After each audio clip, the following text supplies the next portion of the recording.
Olá, tudo bem a todos, a todas e a todos? Um abraço bem forte. Deixa-me pôr aqui uma coisa que eu acho que é interessante.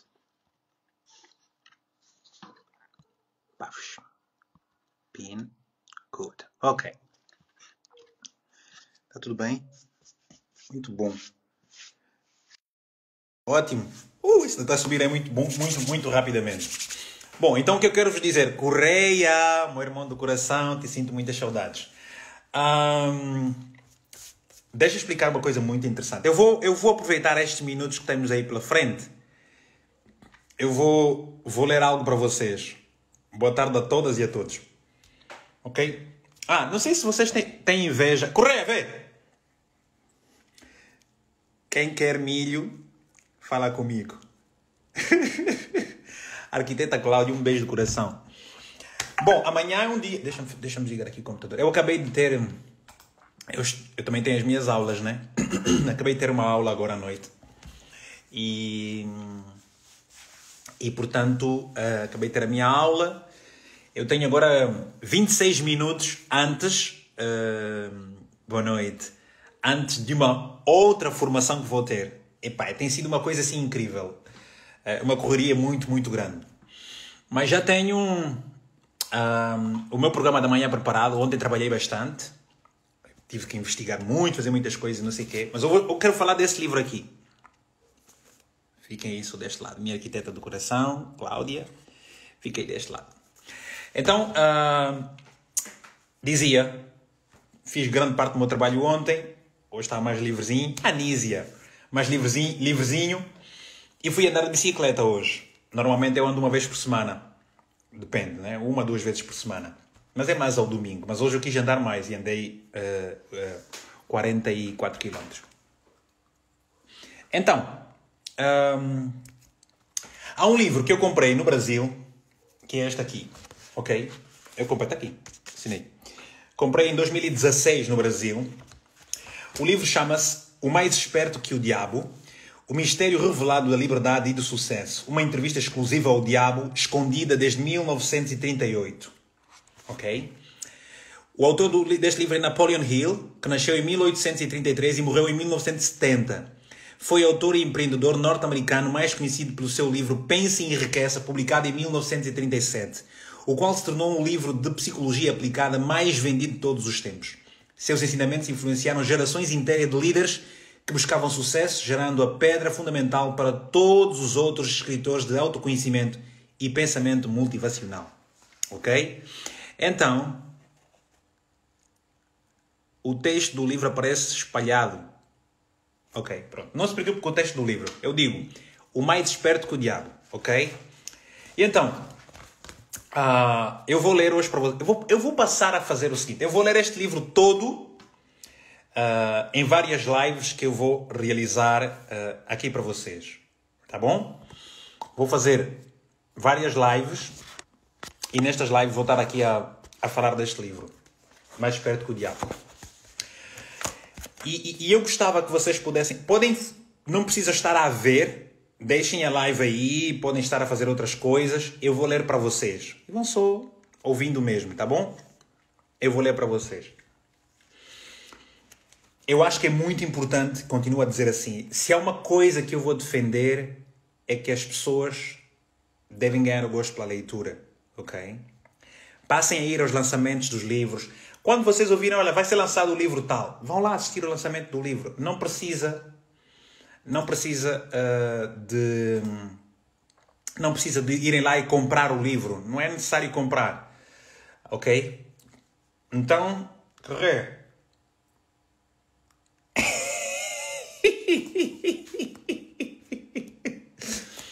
Ok, man.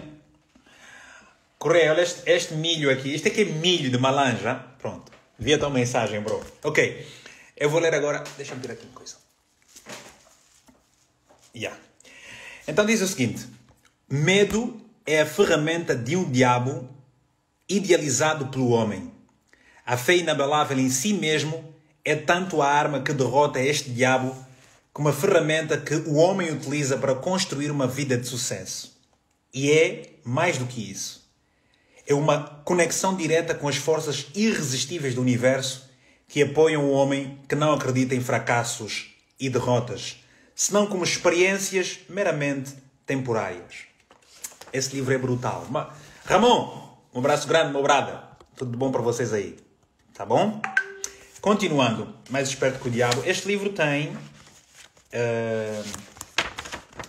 197 páginas. É pequeninito. 197 páginas. Se tu leres 10 páginas por dia, em 17 dias, tens este livro completamente lido. Então, deixa-me dizer o seguinte. Eu estou a ler este livro aqui. Estou a terminar, na verdade. Olha aqui para aqui. Estou a terminar este livro. Está na página 265. Ok? É do Alexandre Monteiro. É um bom livro também.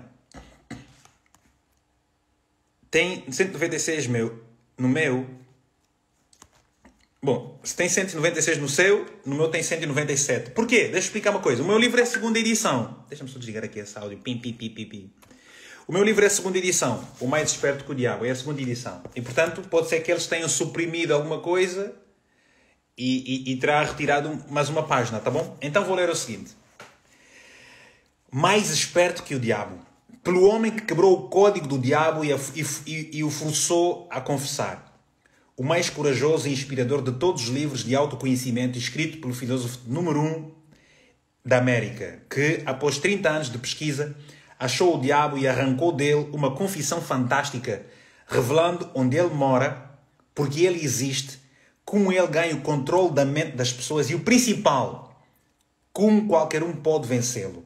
Este livro é um curso generoso em psicologia, deixando claros os princípios de como funciona a mente humana. Quando você terminar esta história do diabo, você saberá muito mais sobre Deus. Incrível, não é? Bom, eu vou-vos explicar aqui uma coisa muito interessante. Há muitas pessoas, adultas mesmo, estão aqui assim, que não sabem ler. Não sabem ler. E porquê que não sabem ler? Porque não conhecem a sua voz, porque nunca treinaram a sua dicção e, portanto, a leitura em voz alta permite que a gente consiga também, primeiro, conhecer a nossa voz, treinarmos a articulação das palavras e, obviamente, aprendermos a ler com isso. Capítulo 1. O meu primeiro encontro com Andrew Carnegie. Eu vou ler para vocês e para treinar a minha dicção. Continuo a treinar a minha dicção. Atenção, hein? Não é porque já falo todos os dias que não tenho que treinar. É um trabalho permanente. Sempre. Por mais de um quarto do século, meu principal objetivo foi o de separar e organizar em uma filosofia de realizações as principais causas tanto do fracasso como do sucesso, com o objetivo de ser útil a todos os outros que não têm nem a inclinação nem a oportunidade de se engajar nesse tipo de pesquisa. Meu trabalho começou em 1908, como resultado de uma entrevista que fiz com Andrew Carnegie. Eu, francamente, contei ao Sr. Carnegie que eu tinha concebido a ideia de entrar para a Faculdade de Direito e que eu havia pensado em pagá-la entrevistando homens e mulheres bem-sucedidos, descobrindo como eles conseguiam sucesso e descrevendo as minhas descobertas para as revistas. No final de minha visita, o Sr. Carnegie me perguntou se eu tinha ou não coragem para realizar o que ele estava para me oferecer. Respondi que coragem era tudo o que eu tinha e que estava preparado para dar o meu melhor, independentemente da proposta que ele tinha a me oferecer. Ele então disse: a sua ideia de escrever histórias sobre homens e mulheres bem-sucedidos é memorável enquanto ideia e eu não tenho nenhuma intenção de tentar desencorajá-lo de cumprir o seu objetivo. Mas eu preciso lhe dizer que, se você realmente quer fazer um serviço que seja útil, não somente para as pessoas de hoje, mas também que dure para toda a posteridade, ocupe o seu tempo organizando, baseando nessas histórias, as causas do fracasso e do sucesso destas pessoas. Há milhões de pessoas no mundo que não têm a menor concepção das causas do sucesso e do fracasso. As escolas e faculdades ensinam praticamente tudo, exceto os princípios da realização pessoal. Elas exigem que jovens, homens e mulheres, passem de 4 a 8 anos adquirindo conhecimentos abstratos, mas não os ensinam o que fazer com esse conhecimento depois de tê-lo.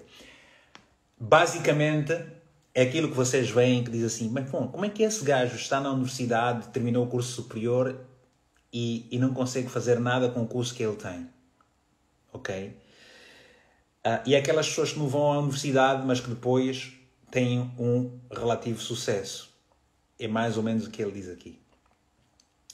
O mundo está precisando de uma filosofia de realização prática e intangível, organizada a partir do conhecimento resultante da experiência de homens e mulheres da grande universidade da vida.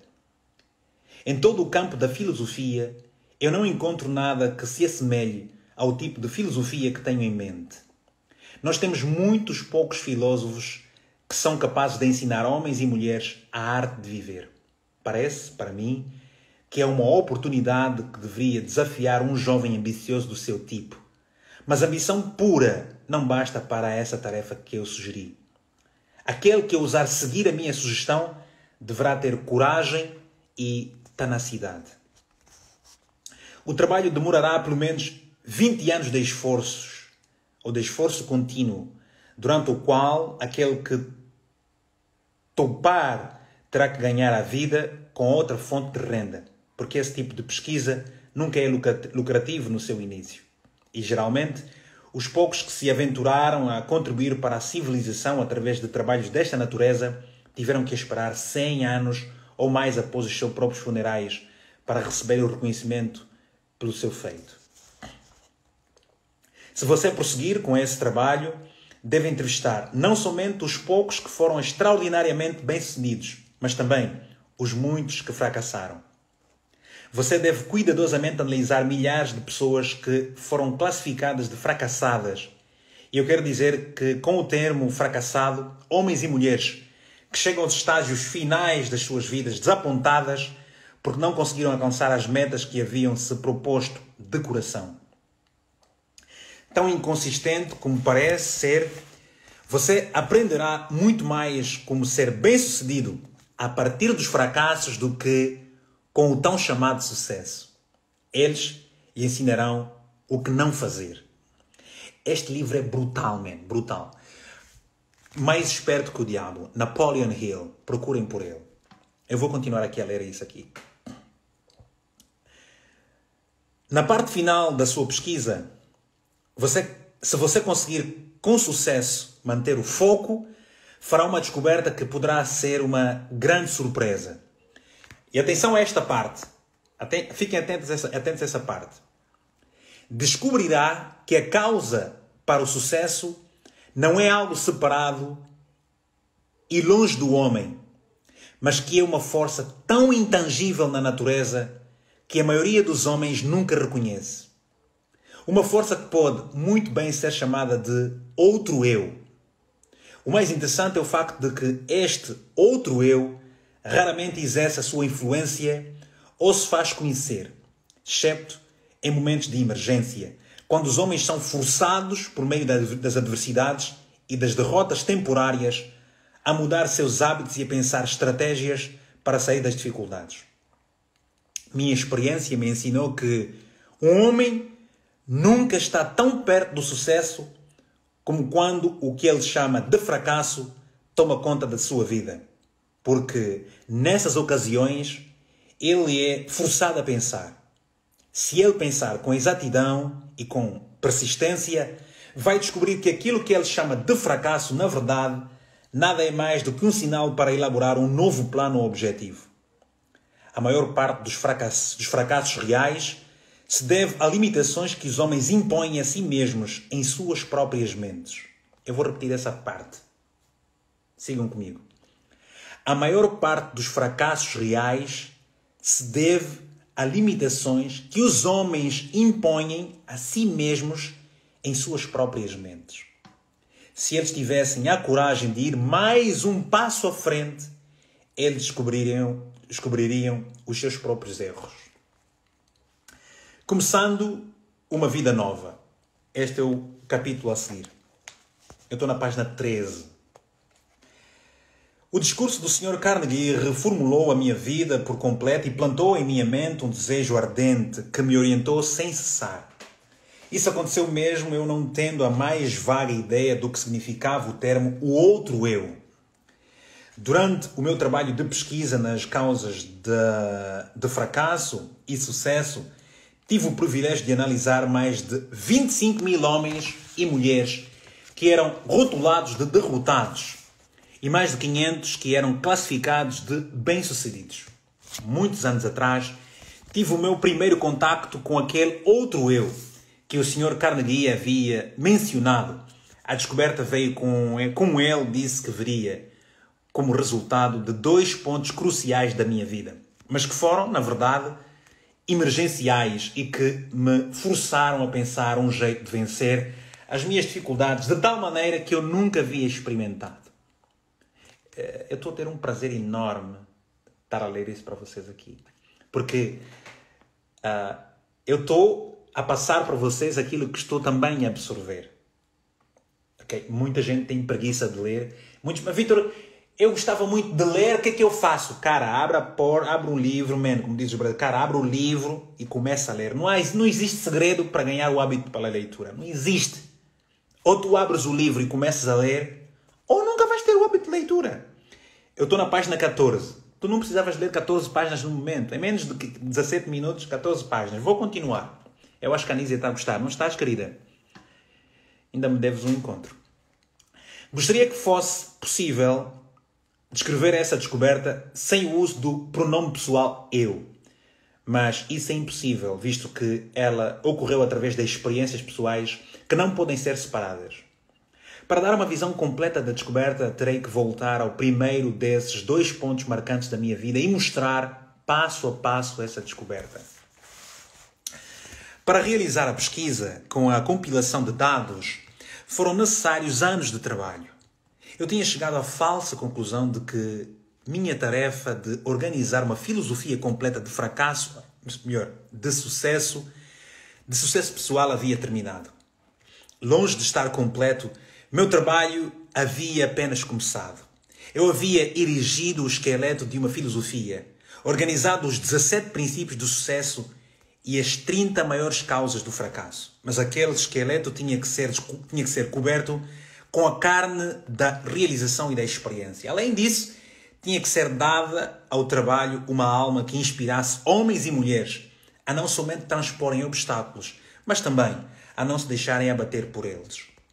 A alma que ainda teria que ser adicionada, como eu descobri depois, somente se tornaria disponível após aparecer o meu outro eu, através dos 2 pontos cruciais da minha vida, resolvendo focar a minha atenção e quaisquer talentos que eu porventura tivesse em retornos monetários através de canais de negócio. Decidi dedicar-me à profissão de publicitário. Tornei-me então o gerente de publicidade do curso de extensão de La Salle da Universidade de Chicago.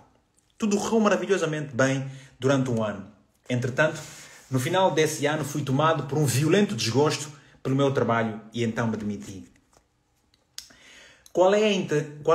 Faço aqui uma parte para dizer o seguinte. Qual é a cena interessante que os livros têm e me dão um gozo diferente? Me conheces na barragem de Lauca? Eu estive em Lauca várias vezes. Muito bom. Um beijo para ti, Jean-Claude. Não sei se é mulher, se é homem, mas pronto. Um abraço bem forte também. Vamos embora falar do J-Lo, VHM. Deixa J-Lo na vida dele. Deve estar a descansar porque precisa muito. Eu estou a ler porque eu preciso mais de conhecimento, porque conhecimento é moeda e é isso mais importante para mim agora. Vamos lá. Eu dizia que é importante nós gostarmos de ler, porque quando nós lemos efetivamente, absorvemos uma experiência da gente que viveu muitos anos. Eu não preciso viver 20 anos para ter experiência de quem viveu 80. porque esta pessoa fez-me o favor de colocar as suas experiências de vida num livro. Então eu vou buscar essa experiência, né? Vamos lá. Continuando aqui. Posteriormente, ingressei no ramo de cadeias de lojas, juntamente com o ex-presidente da Universidade da Extensão, La Salle. Logo me tornei presidente da CIA, de Dodge Betsy Ross. Porém, de desacordos com os sócios desse negócio fizeram com que eu saísse do empreendimento. A atração pela propaganda ainda estava em meu sangue e tentei novamente dar a expressão a ela.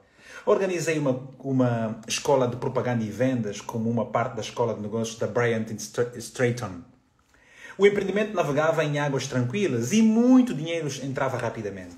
Foi então que os Estados Unidos tomaram parte da Primeira Guerra Mundial. Em resposta a um chamado interior que palavras não conseguem descrever. Saí da escola e entrei para o serviço do governo dos Estados Unidos sob a direção pessoal do presidente Woodrow Wilson, deixando o negócio fantástico desintegrar-se. A vida dos grandes dá muitas voltas. Às vezes a gente tem que recuar. No dia do armistício, em 1918, comecei a atuar na publicação da revista Golden Rule, Regra de Ouro na tradução livre. Apesar do facto de eu não ter nenhum centavo de capital, a revista cresceu rapidamente e em pouco tempo ganhou circulação nacional, chegando a quase 500 mil de exemplares, finalizando o seu primeiro ano de negócios com um lucro de $3.196 mil. Alguns anos depois, aprendi com um experiente executivo de uma empresa de publicações que nenhum homem capaz naquele ramo pensaria em começar uma revista tal como esta com menos do que $500 mil de capital. A revista Golden Rule e eu estávamos destinados a nos separar. Quanto mais sucesso alcançávamos, mais descontentes eu me tornava. Até que, finalmente, devido a um acúmulo de perturbações causadas por sócios no negócio, dei a revista como um presente a eles e deixei o negócio. Com essa atitude, provavelmente, joguei fora uma pequena fortuna. Eu quero dizer o seguinte, na minha vida, eu próprio também, muitas vezes, eu preferi perder para dar lugar a alguém que quis ter razão. E eu dei razão a ela no lugar da felicidade. Preferi a felicidade do que ter razão. Muitas vezes nós precisamos perceber assim, não está a dar. Eu vou deixar que tu possas ir e eu vou seguir outro caminho. Recuar não é desistir. Página 16. Logo após, organizei uma escola de treinamento para vendedores. Minha primeira missão era treinar um exército de vendas de 3.000 pessoas para uma rede de lojas. Receberia $10 mil para cada vendedor que frequentasse a minha aula. Dentro de 6 meses, esse trabalho havia-me rendido um pouco mais de $30 mil. O sucesso em termos financeiros estava coroando meus esforços com abundância. Novamente, meu espírito estava descontente. Eu não estava feliz. Tornava-se a cada dia mais óbvio que nenhuma quantidade de dinheiro em algum momento me faria feliz. Gosto desse Scott. Sem a menor desculpa razoável por minhas ações, saí do negócio e desisti de um empreendimento no qual teria facilmente recebido um salário satisfatório. Meus amigos e sócios no negócio pensaram que eu estava louco e eles não estavam tão errados nos seus pensamentos. No fundo, eu estava inclinado a concordar com eles, mas parecia que não havia nada que eu pudesse fazer para mudar a ideia. Procurava pela felicidade e ainda não a tinha encontrado. Pelo menos, essa é a única explicação que eu poderia oferecer para justificar as minhas atitudes, a um tanto quanto inusitadas. Qual é o homem que realmente conhece a si mesmo? Vou continuar, não vou comentar. Isso aconteceu no final do outono de 1923. Eu me sentia um solitário em Columbus, Ohio, sem recursos e, pior ainda, sem nenhum plano para me tirar daquela situação difícil. Na verdade, era a primeira vez na vida que eu estava acuado devido à falta de recursos. Em muitas ocasiões, já havia passado por momentos de aperto, mas nunca antes havia faltado dinheiro, a tal ponto de eu não conseguir suprir as minhas necessidades pessoais. A experiência me assombrou.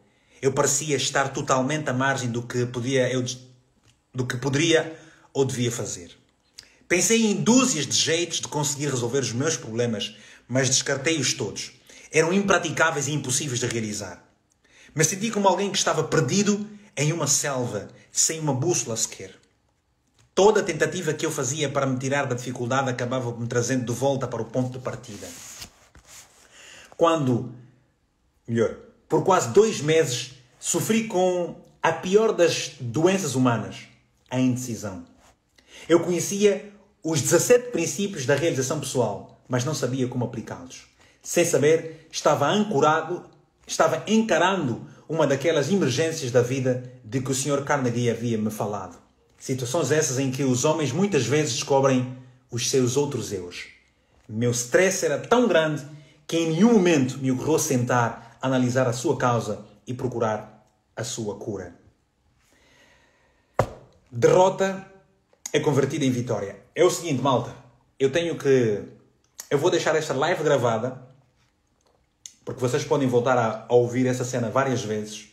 Eu vou escrever assim. Mais esperto que o diabo 1, e até terminar esta live, esta sessão de leitura online. Eu não tenho, por enquanto, 1 hora em que vou estar aqui para ler o livro para vocês. Eu vou lendo a hora que me der e vou deixar sempre gravada estas lives. E assim, quem acompanha a leitura 1 vai acompanhar a leitura 2, vai acompanhar a leitura 3, vai acompanhar a leitura 4 e assim sucessivamente, tá bom? Obrigado a todos que se mantiveram aqui deste lado. 2 coisas muito importantes que eu fiz aqui. Primeiro, eu treinei a minha dicção, treinei a articulação das palavras, fiz o treinamento da leitura em voz alta, permite-me conhecer a minha voz e articular melhor as palavras. 2, ofereci-vos um conteúdo para aquela malta que não gosta de ler. Como é que se ganha gosto pela leitura? Lendo. Não tem outro segredo. 3, eu absorvi muita coisa que eu li lá atrás deste livro. Porquê?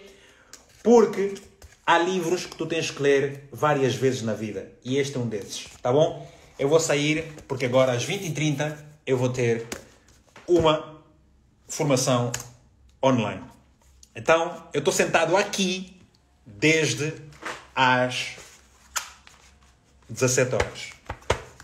Ok? Fiz uma formação, assisti aulas, li o livro para vocês, vou entrar para uma formação, depois vou ler um pouco, vou ler 10 páginas deste livro que eu estou a ler e vou fazer a minha oração, vou me deitar. Amanhã às 7 horas estarei de pé para ir para a televisão. Fiquem bem. Estamos juntos. Não estou na metade, mas esse livro eu vou ler em 5 dias. Um abraço bem forte.